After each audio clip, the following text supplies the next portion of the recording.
Alice নামের একটি মেয়ে কিছু না করে সারাদিন হাঁটতে ক্লান্ত হয়ে পড়েছিল। উত্তাপ তাকে ঘুমিয়ে তুলেছিল। হঠাৎ সে লক্ষ্য করল হোয়াইট র্যাবিট, যিনি কোথাও কোথাও তাড়াহুড়ো করেছিলেন। মেয়েটির কাছে অদ্ভুত লাগছিল যে সে নিজের সাথে কথা বলছে এবং তার ঘড়ির দিকে তাকিয়ে রইল। কৌতূহল নিয়ে চলতে থাকা অ্যালিস খরগোশের পিছনে ছুটে গেল এবং বিনা দ্বিধায় তার পিছনে গর্তে ঝাঁপিয়ে পড়ল। এর ভিতরে একটি গভীর কূপ ছিল, যার দেয়ালগুলি বুককেসগুলির সাথে সজ্জিত ছিল। অ্যালিস খুব ধীরে ধীরে পড়েছিল এবং সবকিছু সঠিকভাবে দেখতে সক্ষম হন। একবার কূপের নিচে মেয়েটি 3 পা সহ একটি কাচের টেবিলটি লক্ষ্য করল। এটির উপর একটি ছোট সোনার কি এবং এক ধরনের বোতল রাখা। অ্যালিস কিটি দিয়ে দরজাটি খোলার চেষ্টা করেছিল, তবে এটি খুব ছোট ছিল। চারপাশে তাকিয়ে সে একটা ছোট্ট দরজা দেখতে পেল। এটি খুলতে এবং নিজেকে একটি দুর্দান্ত উদ্যানের সন্ধানের জন্য অ্যালিসকে টেবিলের একটি বোতল থেকে পান করতে হয়েছিল। কয়েক চুমুক গ্রহণের পরে এটি আকারে কমতে শুরু করে। মেয়েটি এত তাড়াতাড়ি সংকুচিত হয়ে গেল যে টেবিলে থেকে চাবিটি নেওয়ার সময় তার হাতে নেই। তারপরে সে মেঝেতে একটি ম্যাজিক পাই দেখল।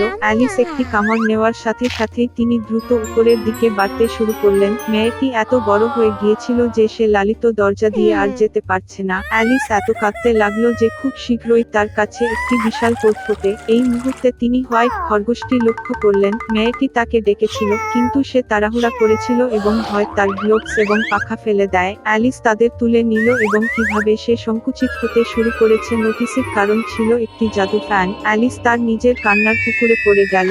যখন তাকে উপকূলে নিক্ষেপ করা হয়েছিল, তখন মেয়েটি আবার খরগোশের দিকে লক্ষ্য করেছিল। তিনি এলিসকে তার কাজের মেয়েটির সাথে বিভ্রান্ত করেছিলেন এবং নতুন গ্লোভস এবং একটি ফ্যানের জন্য অবিলম্বে বাড়ি যাওয়ার নির্দেশ দেন। অর্ডার আদেশটি সম্পাদন করতে দৌড়ে গেল মেয়েটি।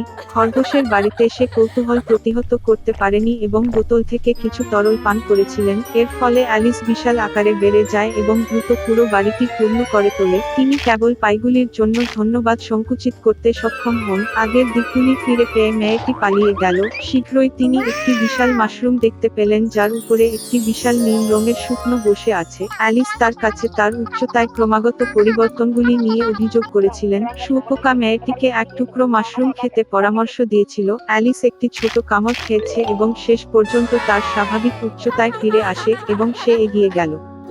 হঠাৎ অ্যালিস একটা বাড়ি দেখতে পেল। ভিতরে উকে মেয়েটি রান্নাঘরে ছিল, যেখানে সে দুচেসকে কাঁদতে কাঁদতে কাঁদতে কাঁদতে বাচ্চা শিশুটিকে দেখল। এক বিশাল বিড়ালটি মেঝেতে বসে কান থেকে কানে হাসছিল। ডাচেস এলিসকে বুঝিয়ে দিয়েছিল যে সে হাসছে কারণ এটি চেশির বিড়াল ছিল। হঠাৎ বিড়ালটি অদৃশ্য হয়ে গেল এবং শিশুটি কান্নায় কেটে গেল।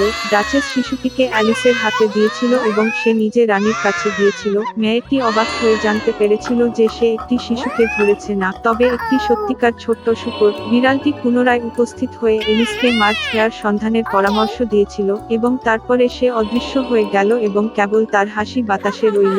মেয়েটি রাস্তায় ধাক্কা মারল। শীঘ্রই তিনি মার্চ হেয়ার বাড়িটি দেখতে পেলেন। চা পার্টি শুরু করার ঠিক সময়ে অ্যালিস এসেছিল। টেবিলটি বিশাল ছিল, তবে কেবল মার্চ হেয়ারে ম্যাড হ্যাটার এবং সোনার মাউস এতে বসেছিল। তারা কাউকে টেবিলে বসতে দেয়নি এবং বলেছিল যে কোনো জায়গা নেই। অ্যালিস শিখেছিল যে সময় হত্যার শাস্তি হিসাবে তারা ধারাবাহিকভাবে চা পান করতে বাধ্য হয়েছিল।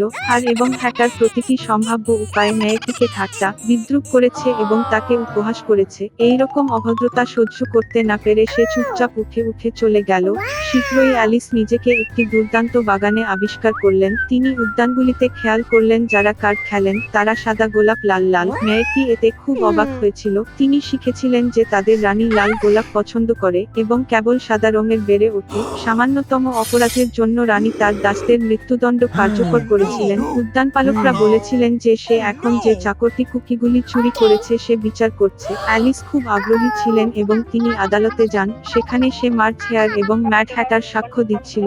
যখন তারা শেষ করল, রানী হঠাৎ অ্যালিসকে জিজ্ঞাসাবাদের জন্য ডেকে আনলো। মেয়েটি জবাব দিন যে সে কিছুই জানে না এবং চাকরকে ছেড়ে দেওয়ার আদেশ দিল। রানী রেগে গিয়ে মেয়েটিকে ধরার নির্দেশ দিলেন। এই মুহূর্তে অ্যালিস অনুভব করেছিল যে সে আবার বাড়তে শুরু করেছে। মেয়েটি বুঝতে পেরেছিল যে এগুলি কেবল কার্ড এবং সেগুলি সে ভয় পায় না এবং ঠিক সেই মুহূর্তেই জাদুটি অদৃশ্য হয়ে গেল। অ্যালিস একটি ক্লিয়ারিং এ জেগেছিলেন যেখানে তিনি প্রথম হোয়াইট খরগোশ দেখেছিলেন। চারপাশে একটি পরিচিত ল্যান্ডস্কেপ ছিল, পরিচিত শব্দ শোনা গেল, তাই এটি কেবল একটি স্বপ্ন ছিল, চিন্তা করেছিলেন অ্যালিস।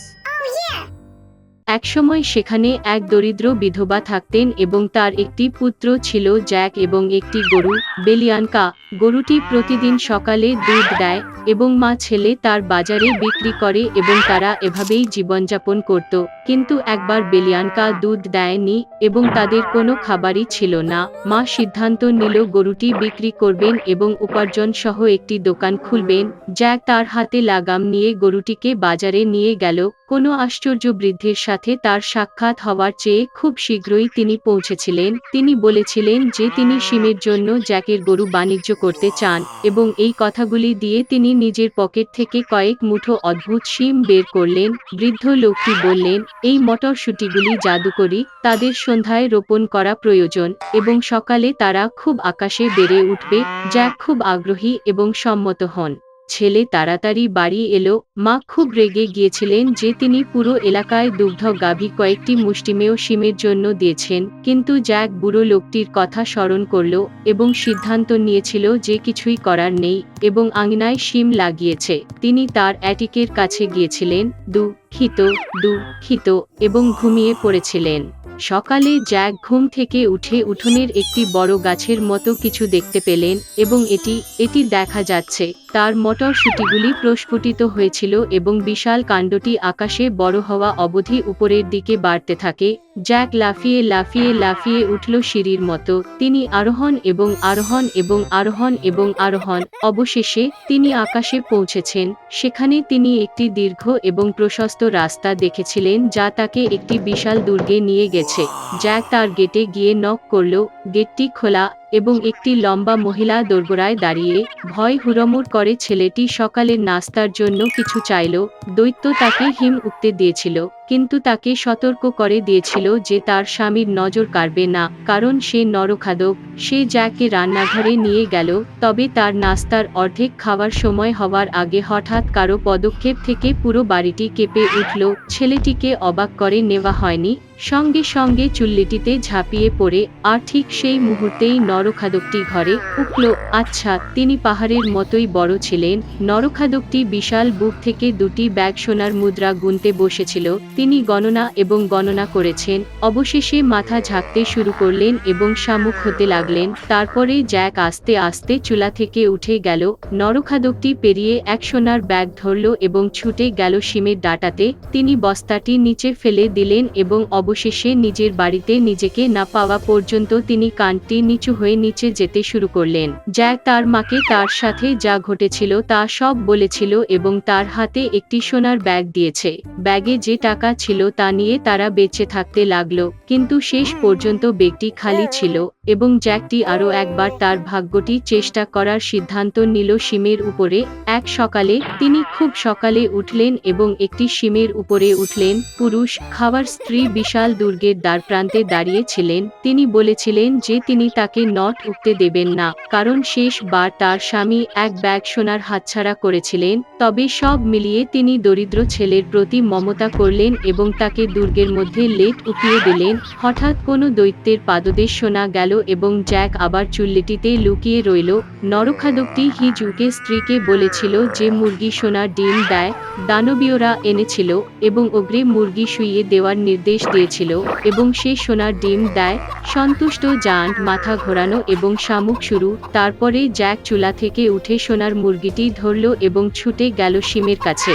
ছেলে বাড়ি ফিরে গেল। তিনি তার মাকে একটি দুর্দান্ত মুরগি দেখিয়েছিলেন এবং তারা সোনার ডিম বিক্রি করতে শুরু করে। তবে শীঘ্রই জ্যাকের কাছে মনে হয়েছিল এটি যথেষ্ট নয় এবং তিনি আবার বিনের ডালের শীর্ষে তার ভাগ্য চেষ্টা করার সিদ্ধান্ত নিয়েছেন। এবার জানালা দিয়ে ছেলেটি দুর্গে উঠল। সে তামাটে একটা ঝাঁকেও ঝাঁপিয়ে পড়ে লুকিয়ে রইল। নরঙ্গাল এবং তার স্ত্রী ঘরে উঠল। দৈত্যটি ছেলেটির গন্ধ পেয়েছিল এবং তারা চুলায় তার খোঁজ করতে ছুটে যায়, তবে তিনি সেখানে ছিলেন না। তারা প্রতিটি কৌতুক এবং ক্রেন অনুসন্ধান করেছিল, তবে তারা তামার কড়াইয়ের দিকে তাকাতে ভাবেনি। অনুসন্ধানে মরিয়া ওগ্রে তার স্ত্রীকে সোনার বীণা এনে টেবিলে রাখার আদেশ দিল। অর্ডার নর্মাবলি তার সুন্দর শব্দগুলিতে ঘোরাফেরা করে। তারপরে জ্যাক চুপচাপ কলসির উপর থেকে উঠে সোনার বীণাটি ধরল এবং ছুটে গেল দরজার দিকে, কিন্তু বীণা জোরে বাজিয়ে নরকটি জাগিয়ে তোলে। জ্যাক মাথাচাড়া দিয়ে দৌড়ে একটি বিড়ির উপরে ঝাঁপিয়ে পড়ল, আর বিশাল লোক তাড়া করছিল। জ্যাক নিচে নেমে তার বাড়িতে গেল আর তার মাকে চিৎকার করে বলল কুড়ালটি বহন করতে। মা হাতে একটি কুড়াল নিয়ে দৌড়ে বেরিয়ে গেল। ছেলেটি কুড়ালটি ধরল এবং শিমের কাটা কাটা শুরু করলো। অগ্রে স্টেমটি সহিংসভাবে দুলতে লাগলো এবং থেমে গেল। তারপরে জ্যাক আবার একটি কুড়াল দিয়ে আঘাত করলেন এবং বিনস্টাল কেটে ফেললেন। এটি ছড়িয়ে পড়ে এবং ভেঙে পড়ে এবং অগ্রে মাটিতে পড়ে ক্র্যাশ হয়ে যায়। সেদিন থেকে জ্যাক এবং তার মা আর কখনো দারিদ্রতা জানতেন না। তবে ছেলেটি খুব দুঃখিত হয়েছিল যে তাদের লোভের কারণে তারা প্রায় তাদের জীবন দিয়েছিল। তিনি প্রতিশ্রুতি দিয়েছিলেন যে তিনি আর কখনো চুরি করবেন না এবং পরিবারের ভালোর জন্য কঠোর পরিশ্রম করবেন।